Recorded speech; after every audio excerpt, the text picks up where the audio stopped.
할렐루야. 오늘도 우리 왕 되신 주님의 이름 찬송하며 함께 예배 자리로 나아가시겠습니다.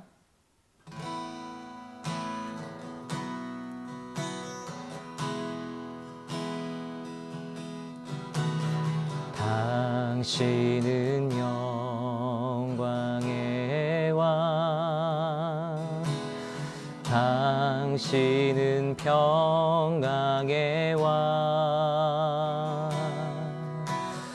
당신은 하늘과 땅의 주, 당신은 정의의 아들. 천사가 무릎 꿇고 예배하고 찬송하네. 영원한 생명 말씀, 당신은 예수 그리스도 주. 호산나 다윗의 자손께, 호산나 불러 왕 중의 왕.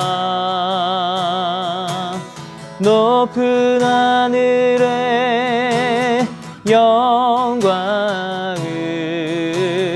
예수 주 메시아네.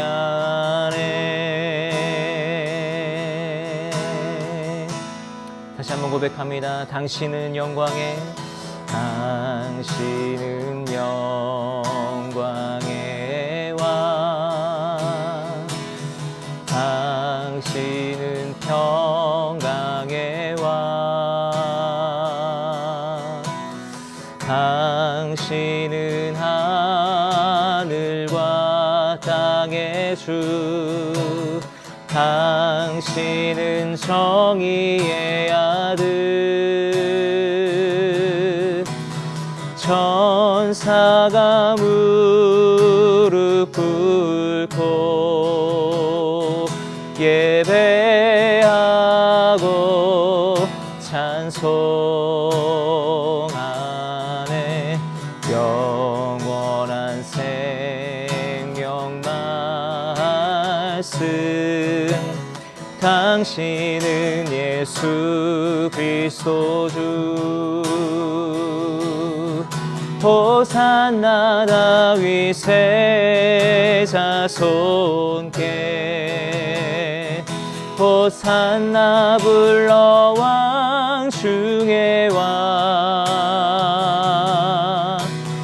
높은 하늘에 영광을 예수 주 메시아네. 호산나 다윗의, 호산나 다윗의 자손께, 호산나 불러 왕 중의 왕. 높은 하늘에 영광을 예수 주 메시아네. 예수 주 메시아네. 예수 주 메시아네. 예수 주 메시아네.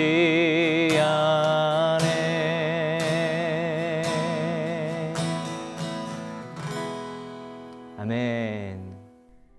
포로로 잡혀갔다 돌아온 많은 사람들은 에스라의 의견을 지지했습니다. 제사장 에스라는 각 가문에 따라 이름별로 몇몇 우두머리를 따로 세웠습니다. 그들은 열째 달 1일에 자리에 앉아 사례들을 조사했습니다.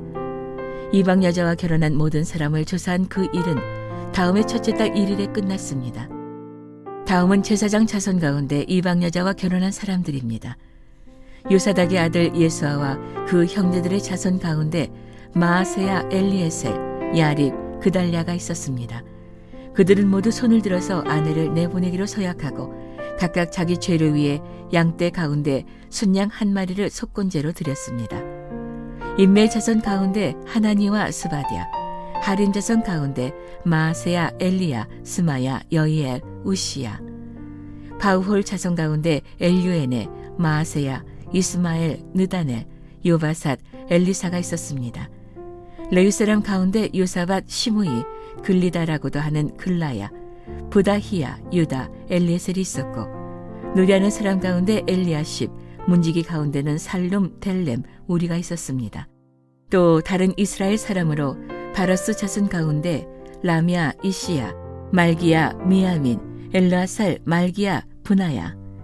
엘람 자손 가운데 마따냐, 스가랴, 여이엘, 압디, 여레못, 엘리야.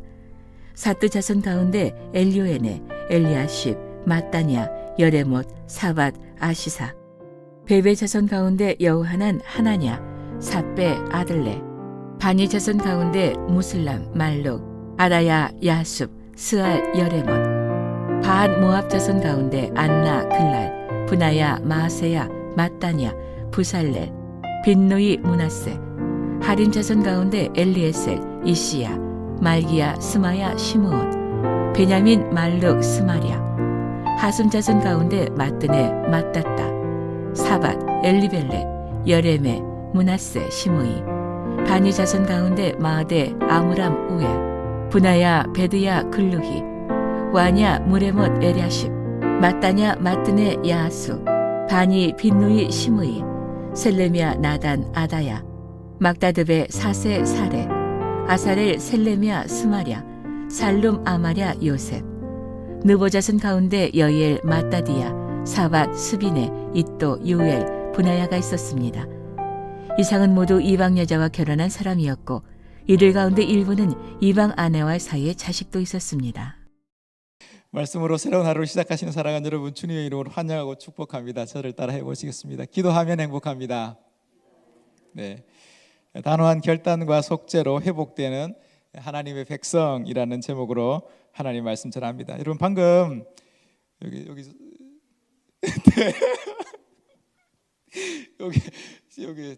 여기는 방금 읽은 본문의 내용이 무엇입니까라고 하는 질문인데요. 네, 오늘 본문은 에스라서의 마지막 본문이죠. 이제 오늘로서 이제 에스라서가 끝이 나는데요. 에스라의 탄식과 또 스가냐의 그 단호한 결단이 있었죠. 그 결단으로 시작된 이 공동체, 유다 공동체, 또 포로 귀환 공동체의 영적 쇄신과 변화가 어떻게 일어나고 어떻게 그의 백성들의 구체적인 삶의 자리에서 나타났는지를 오늘 성경은 정확하게 보여주고 있습니다. 한 사람의 기도, 또 한 사람의 그 결단이 민족 전체를 어떻게 새롭게 하는지 생생하게 그려내고 있는 것이죠. 이처럼 깨어있는 한 사람이 그만큼 중요하다는 뜻이죠. 에스라가 하나님 앞에 엎드려 그 민족 전체의 죄를 자복하고 회개할 때, 그리고 그 회개 기도에 반응했던 한 사람, 스가냐의 믿음의 결단이 있었던 것이죠. 그런데 하지만 성경은 우리에게 더 중요한 것 한 가지를 우리에게 던져주고 있습니다. 그것은 뭐냐면 에스라냐 스가냐가가 아니라, 이런 한 사람이 아니라 하나님께서 그 한 사람의 그 믿음과 결단을 어떻게 귀하게 보시느냐는 겁니다. 스가랴가 뭔가 어떤 큰 영적인 힘이 있어서, 스가냐가 어떤 뭔가의 어떤 은혜가 있어서 그런 것이 아니라, 우리의 작은 결단과 작은 결심에도 크게 반응하시는, 귀하게 생각하시는 하나님의 은혜가 있다는 겁니다. 그 하나님의 그 귀하게 보시는 그 은혜를 통해서 민족 전체의 변화와 회복의 계기가 만들어지고 있는 것이 오늘 본문의 중요한 의미인 것이죠. 오늘 본문이 이를 잘 보여주고 있는데요. 16절, 17절 말씀을 여러분 함께 한 목소리로 같이 한번 읽어보면 좋겠습니다. 16절, 17절 말씀입니다. 시작. 포로로 잡혀갔다 돌아온 많은 사람들은 에스라의 의견을 지지했습니다. 제사장 에스라는 각 가문에 따라 이름별로 몇몇 우두머리를 따로 세웠습니다. 그들은 열째 달 1일 자리에 앉아 사례들을 조사했습니다. 이방 여자와 결혼한 모든 사람을 조사한 그 일은 다음 해 첫 달 1일에 끝났습니다. 아멘.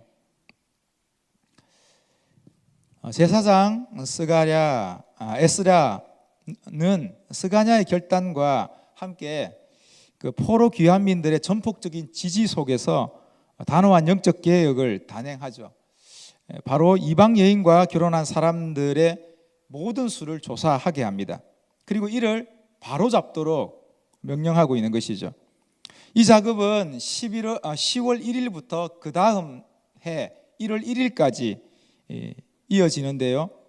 한마디로 말해 신중에 신중을 기한 3개월간의 조사였다, 그렇게 이야기할 수 있을 것입니다.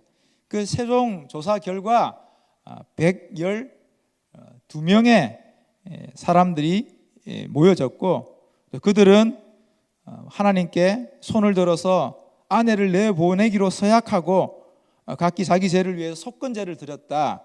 오늘 성경 19절은 우리에게 언급하고 있습니다. 이방 여인과의 이별, 이방 아내와의 결별, 생각해보면 참 잔인한 일이다 하는 생각을 해보게 됩니다. 어떤 경우는 그 이방인 아내와의 사이에서 자녀도 있었다, 그렇게 성경은 우리에게 이야기하고 있는데요. 그만큼 그 사정과 그 형편이 얼마나 오죽하겠습니까? 힘든 사실은 일이죠. 이를 해석하고 적용하는 것이 우리에게는 쉬운 일만은 아닐 것 같습니다. 어느 교수님께서 자신의 책에, 오늘 본문을 주석하는 자신의 책에 이런 이야기 해놨더라고요. 청소년 시절 이 본문을 가지고 다니던 교회 설교를 들었는데 국제결혼 절대로 안 된다 하는 그 내용으로 설교를 들었다는 겁니다. 참 이 본문이 쉽지 않죠. 사랑하는 여러분, 오늘 본문이 정말 국제결혼 반대하는 그런 본문의 내용인가요? 그러면 구수한 부산 사투리로 한뚝배기 하실래라며 이야기했던 그 로버트 할리는 그럼 어떻게 해야 됩니까? 지금이라 당장 이혼을 해야 되는 겁니까? 이는 70년 동안 이 바빌론에서 생활했던 그 유다 공동체를 향한 말씀이죠. 이스라엘 백성들은 그곳에서 나고 자라고 생활하면서 그들의 문화에 아주 익숙해 있던 사람들이었습니다. 내가 바빌론 사람인지 아니면 이스라엘 사람인지조차 그 삶의 형태로는 구분할 수 없는 그런 상황 가운데 그들이 놓여 있었던 것이죠. 그들이 지금 예루살렘에 와 있는 것이죠. 그러면서 그들에게 질문이 뭡니까? 나는 그럼 누구인가? 나는 어떤 사람인가? 하는 질문이겠죠. 특별히 이방 여인과의 결혼은 단순히 남자와 여자가 결혼해서 한 가정을 이룬다 하는 그런 의미가 아니라 이방 여인들이 가지고 있던 그 문화와 이방 종교가 함께 어우러져서 생활하고 있는 그런 상황을 이야기하고 있는 것이죠.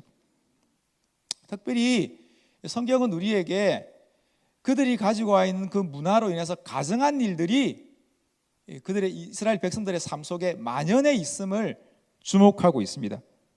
그러니 그 상황 속에서 그들의 정체성을 분명히 하는 일이 그들의 가장 중요한 일이죠. 특별히 바벨론에서 돌아온 그 포로 귀환민들이 하나님의 성전 앞에서 자신들이 누구인지를 명확히 하는 그 작업들이 더 중요했던 것입니다. 이를 통해서 이방 여인들과의 결별을 통해서 하나님 앞에서 자신이 가지고 있는 그 신앙의 순수성, 그리고 하나님의 백성됨의 중요한 정체성을 분명하게 확인하는 것이 필요했던 것이죠.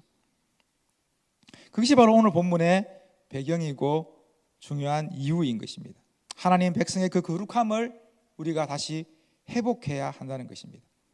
오늘 본문을 통해서 가장 중요한 부분은 우리에게 다시 한번 생각해 볼 부분들은 참된 개혁과 그 개혁의 그 출발은 가정의 회복에서부터 비롯된다는 것입니다. 가정의 변화가 우리의 모든 변화의 출발점이다, 그렇게 말씀하고 있는 것이죠. 부부의 결단이 먼저입니다. 가정의 쇄신이 우리의 삶의 우선입니다. 수신제가 치국평천하라는 말이 있지 않습니까? 여기서 가장 중요한 핵심은 수신도 아니고 평천하도 아니고 바로 제가에 있다는 것입니다. 가정을 추스리고 가정을 올바르게 하고 가정을 하나님 앞에 바로 세우는 그 일들이 더 중요하다는 것입니다. 부부들에게 아낌없이 또 거침없이 또 주저함 없이 제가 언제라도 추천하고 싶은 책이 있는데요. 그것은 뭐냐면 러셀 무어의 폭풍 속의 가정입니다. 저자는 이 책에서 이런 이야기합니다. 누구도 폭풍 속에서 예외일 수는 없다. 폭풍에 시달리는 가정에게 유일하고 안전한 항구는 십자가의 상처를 가진 가정이다. 그렇게 이야기합니다. 우리가 뭔가를 제어할 수 있다는 그 착각에서 스스로를 내려놓아야 그때 비로소 진정한 변화와 회복이 일어날 수 있다. 그렇게 말씀하고 있는 것이죠. 그러면서 먼저 제자가 되지 않으면 가족이 될 수 없다. 이런 말을 하고 있습니다. 그리스도를 따르는, 하나님을 따르는 참된 제자의 삶이 앞서야지 진짜 건강한 가정, 올바른 가정이 가능하다. 그렇게 말씀하고 있는 것이죠. 십자가가 새겨진 가정, 주님을 따르는 가정, 할 수 있다는 스스로의 가능성을 내려놓고 전적으로 하나님을 의지하고 하나님을 바라는 그 가정을 통해서 하나님께서 변화의 출발과 변화의 계기를 만들어낸다는 것입니다. 그러면서 오늘 본문이 단순히 너 안 돼 헤어져 이런 것이 아니라 가정의 쇄신과 변화가 우리의 삶에 가장 중요한 것임을 성경은 교훈하고 있는 것이죠. 여러분, 이어지는 내용이 무엇입니까? 이어지는 18절부터 44절까지의 내용은 3개월간의 면밀한 조사의 그 결과를 우리에게 소개해 주고 있는데요. 이방인과 결혼한 사람들의 그 명단을 하나하나 언급하고 있습니다. 여기에는 대제사장의 가문들을 포함한 제사장 17명, 레위인 6명, 성전에서 노래하거나 문지기로 섬기는 4명, 그리고 일반 백성들 86명, 전체 113명의 이름이 기록되어져 있습니다. 한마디로 하나님의 말씀을 어긴 범죄한 사람들의 명부라고 할 수 있죠. 죄 지은 사람들의 이름들이 낱낱이 기록되어 있는 것입니다. 조금은 섬뜩한 것 같기도 한데요. 하지만 오늘 말씀은 죄인들의 이름을 고발하거나 정죄하기 위함이 아니라는 것입니다. 그보다 더 중요한 것은 그들의 변화와 그들의 돌이킴을 격려하고 칭찬하고 또 그들을 북돋우는데 더 큰 의미를 두고 있다는 것입니다. 자신의 죄를 고백하고 여호와께 온전히 돌이켰던 자들을 분명하게 말씀하고 있는 것입니다. 이는 마치 1907년 길선주 장로님의 그 재고백으로 평양 대부흥이 불길들이 타올랐던 것처럼 길선주 장로가 자신의 모든 죄를 고백하면서 죽어가는 친구로부터 아내에게 전해달라는 그 돈을 받고 그것을 자신이 착복한 일에 대해서 분명하게 사람들 앞에 회개하고 고백했지 않습니까? 그 고백의 계기가 한민족 전체를 새롭게 하는 변화의 불씨가 되었던 것처럼 오늘 본문 속에 나오는 그 한 사람 한 사람의 범죄한 사람들의 이름은 단순히 그들의 죄를 고발하고 그들을 지적하기 위함이 아니라 한 사람의 죄 고백을 통해서 민족 전체와 이스라엘 백성 전체의 회복을 우리에게 말씀하고 있는 것이죠. 이처럼 오늘 성경에 언급된 113명의 이름은 그저 부끄럽기만 한 사람들의 명단이 아니라는 것입니다. 신앙 공동체의 거룩함을 회복하는 영적 발판이 되며 돌이킴의 이름이라는 것입니다. 여기에는 하나님의 엄청난 위로와 격려와 축복이 담겨 있는 내용인 것이죠. 사랑하는 여러분, 돌이키면 살아납니다. 하나님께로 돌이킬 때 우리의 삶에 진정한 참된 변화가 일어나게 되어 있는 것이죠. 최근 아주 재미있게 읽었던 시집이 한 권 있습니다. 이봉환 시인의 중딩들이라는 제목의 책인데요. 책에 담긴 시들을 하나하나 아내에게 읽어주면서 얼마나 두 사람이 함께 웃었는지 모릅니다. 이봉환 시인은 시골에 있는 중학교 국어 교사로 정년을 앞두고 있는 분이었습니다. 교직을 정리하면서 무슨 뜻깊은 일을 할까 고민하다가 학생들 하나하나에게 시를 선물하기로 한 겁니다. 얼마나 아름답습니까, 여러분? 학생들의 이름을 일일이 호명하면서 그의 시가 쭉 이어지는데요. 이런 제목의 시가 있었습니다. 상수가 당당해졌다라는 제목입니다. 시의 내용이 이렇습니다. 기초학력 대상자 상수가 갑자기 당당해졌다. 당당하게 떠들고 당당하게 웃는다. 당당하게 틀리고 당당하게 장난치다가 당당하게 야단 맞는다. 갑자기는 아닌 것이 중간고사를 다 찍었는데 국어 점수가 정남이보다 높았고 수학은 석주보다 4점이 더 나왔단다.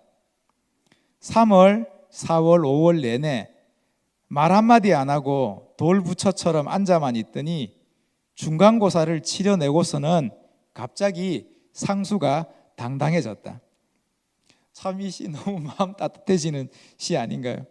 우리들의 학창시절을 돌아보면 한 반에 이런 친구 꼭 한 명씩은 있었던 것 같습니다. 그야말로 중간고사를 다 찍었는데도 정남이보다 석주보다 시험을 잘 봤으니 정말 당당할 만하지 않습니까? 사랑하는 여러분, 찍는 것도 실력이라며 그렇게 당당할 수 있다면 우리의 연약함을 고백하며 하나님께로 돌이키는 삶이야말로 더더욱 당당할 수 있는 것 아니겠습니까? 하나님께 돌이키는 인생에게 하나님께서 힘 주십니다. 하나님께서 우리에게 은혜 주신다는 것이죠. 사랑하는 여러분, 에스라서가 그 마지막 장을 113명의 이름으로 가득 채우고 있는 이유가 무엇일까요? 바빌론 포로에서 귀환한 이스라엘 공동체는 다름 아닌 회개의 공동체, 돌이킴의 공동체가 되어야 함을 우리에게 강조하고 있는 것이죠. 귀한 공동체의 유일한 희망은 바로 여호와께 돌이킴에 있음을 우리에게 선포하고 있는 것입니다. 그래서 일일이 그 돌이킨 사람들의 그 이름을 하나하나 열거하며 그 돌이킴의 자리로 우리를 초대하고 있는 것이죠. 하나님께로 돌이키라고. 사랑하는 여러분, 러셀 무어의 응급처럼 뭔가를 스스로 제어할 수 있다는 그 착각을 내려놓고 오직 여호와 하나님께 돌이키는 인생이길 주님의 이름으로 축복합니다. 그게 시작이고 그것이 출발입니다. 그러면 다시 살아나는 것이죠. 오늘 하루도 믿음의 주여 온전케 하시는 우리 주님 바라보며 의지하며 살아가시는 저와 여러분 될 수 있기를 주님의 이름으로 축복합니다. 저를 따라해 보시겠습니다. 돌이키면 살아납니다. 함께 기도하시겠습니다. 오늘 말씀 생각하시면서 함께 이 시간 기도하기 원하는데요. 우리의 삶이 전적으로 하나님께로 돌이키는 삶이 되어지게 하여 주시옵소서. 어떠한 삶, 어떠한 자리에 있든지 간에 하나님을 찾고 하나님을 구하는 인생이게 하여 주시고 무엇보다도 우리의 가정이 참 하나님으로 인하여 쇄신되어지고 십자가의 가정 되어지게 하시고 믿음의 가정 되어질 수 있도록 하나님 은총 베풀어 달라고 우리의 자녀를 위해서 우리 남편과 아내들을 위해서 이 시간 함께 기도하며 나아가시겠습니다. 기도하시겠습니다. 하나님 아버지 참으로 감사합니다. 이 아침에 저희들 하나님 불러주시고 또 하나님 말씀 앞에 하나님의 임재 앞에 또 하나님의 그 거룩한 아버지는 믿음의 자리로 또 기도로 주님 앞에 나올 수 있게 해주셔서 참으로 감사합니다. 하나님 아버지 하나님 그 포로 공동체들이 정말 하나님 앞에 자신의 삶을 드리며 자신의 아버지 하나님 그 돌이킴의 시간들로 주님 앞에 나아갔던 것처럼 아버지 우리가 주께로 날마다 돌이키며 하나님 바라고 하나님 의지하는 믿음의 인생 될 수 있도록 하나님 역사하여 주시옵소서. 아버지 하나님 어떠한 삶의 형편에 있든지 아버지 우리의 걸음이 주님을 향하게 하여 주시고 어떠한 처지와 어떠한 자리에 있든지 하나님의 이름을 부르는 인생일 수 있도록 하나님 은총 베풀어 주시기를 주의 간절히 바라옵곤합니다. 하나님 특별히 아버지 사랑하는 아버지 우리의 자녀들을 위해서 아버지 우리의 가족들을 위해서 기도하며 나아갑니다. 아버지 하나님 돌이킴의 가정 되어지게 하여 주시옵소서. 여호와 하나님을 찾고 구하고 의지하는 믿음의 가정 되어질 수 있도록 하나님 은혜 베풀어 주시옵소서. 하나님 우리가 스스로 통제할 수 있고 스스로 할 수 있다는 그 자만과 착각을 내려놓게 해주시고 오직 하나님 아니고서는 안 된다고 하는 그 믿음의 결단을 가지고 주님 앞에 내어드리며 주님을 붙들며 주님을 의지하는 아버지 그 믿음의 삶 살아갈 수 있도록 하나님은 좀 베풀어 주시기를 주의 간절히 바라옵고나오니 주의 역사해 주시기를 주의 간절히 바라옵고납니다. 날마다 아버지 우리의 기도 가운데 우리의 부르짖음 가운데 우리의 간구와 아버지 우리의 세목들 가운데 하나님 응답하여 주셔서 하나님 만지시고 하나님 변화시키시고 하나님 회복케 하신 하나님의 은혜를 날마다 경험할 수 있도록 하나님 도우시고 하나님 이끌어 주시기를 주의 간절히 바라옵고납니다. 아버지 하나님 참으로 한 사람의 변화와 한 사람의 아버지 돌이킴과 한 사람의 아버지 그 뉘우침을 귀하게 보시는 하나님의 그 선한 아버지의 은혜들을 기억하며 날마다 주님께 나아가며 하늘로부터 그 보좌로부터 흘러나오는 아버지 놀라운 은총 가운데 나아가며 살아갈 수 있는 아버지 저희들 될 수 있도록 하나님 은혜 베풀어 주시기를 주의 간절히 바라옵건합니다. 이 시간 한 가지 더 위해서 기도하기 원하는데요, 우리 교회를 위해서 같이 함께 기도하며 나아가기 원합니다. 하나님, 우리 교회가 정말 주님의 은혜로 회복되어지게 하여 주시옵소서. 예배마다 회복되어지게 하시고 모임마다 다시 한 번 더 회복되어지게 하여 주시고 순모임이 살아나게 하시고 양육팀이 살아나게 하시고 또한 아버지 선교 훈련들이 살아나게 하여 주시고 차세대 안에 놀라운 하나님의 부흥이 일어나게 하시고 또 모이는 그 자리마다 하나님의 은혜가 흘러가는 귀한 아버지 회복의 역사가 일어날 수 있도록 하나님 도와주셔서 모든 사람들이, 우리 성도님 한 사람 한 사람 모든 사람들이 하나님께로 돌이키며 그 영광과 그 은혜 가운데 나아가는 회복의 교회, 믿음의 교회, 아버지 하나님의 그 능력의 교회 될 수 있도록 하나님은 총 베풀어 주옵소서. 이 시간 교회를 위해서 주여 한번 고백하며 기도하기를 원하고 또 사역자들을 위해서 함께 기도하기 원합니다. 주여 고백합니다. 주여, 하나님 아버지, 참으로 이 시간 교회를 위해서 함께 기도하며 나아갑니다. 하나님 아버지, 팬데믹 이후로 다시 한 번 더 아버지 교회가 아버지 새로움을 경험하기를 원하고 아버지 하나님 은혜 자리로 더 깊이 나아가기를 주여 원하오니 하나님 아버지 사랑하는 우리 성도님들 아버지는 그 예배 현장마다 하나님 만나주시고 아버지 그 만남에 아버지 그 자리마다 주님 임재하여 주시기를 주여 간절히 바라옵곤합니다. 아버지는 주의 이름을 부르는 그곳마다 아버지 하나님께서 영광 가운데 임하여 주셔서 우리를 회복케 하시고 우리를 변화시키시고 우리를 온전케 하시는 아버지 그 은혜의 역사 경험할 수 있도록 하나님은 총 베풀어 주시기를 주여 간절히 소망합니다. 아버지 하나님 차세대에 아버지 놀라운 회복의 역사 일어나게 하여 주시옵소서. 아버지 순모임 가운데 하나님 아버지 변화의 역사 일어날 수 있도록 하나님 도와주시옵소서. 양육과 선교와 아버지 모든 아버지 모임마다 하나님의 은혜가 아버지 하나님 경험되어지게 하시고 아버지는 주께로 날마다 돌이키는 아버지 그 은혜가 아버지 교회 가운데 아버지 나타나게 해주시옵기를 주의 간절히 바라옵곤합니다. 주여 주의 말씀이 우리를 새롭게 해주시기를 원합니다. 아버지 하나님 돌짝 같은 그 마음밭들 아버지 기경하여 주시기를 원하며 아버지 하나님의 은혜를 날마다 아버지 경험할 수 있도록 하나님은 총 베풀어 주시기를 주의 간절히 바라옵곤합니다.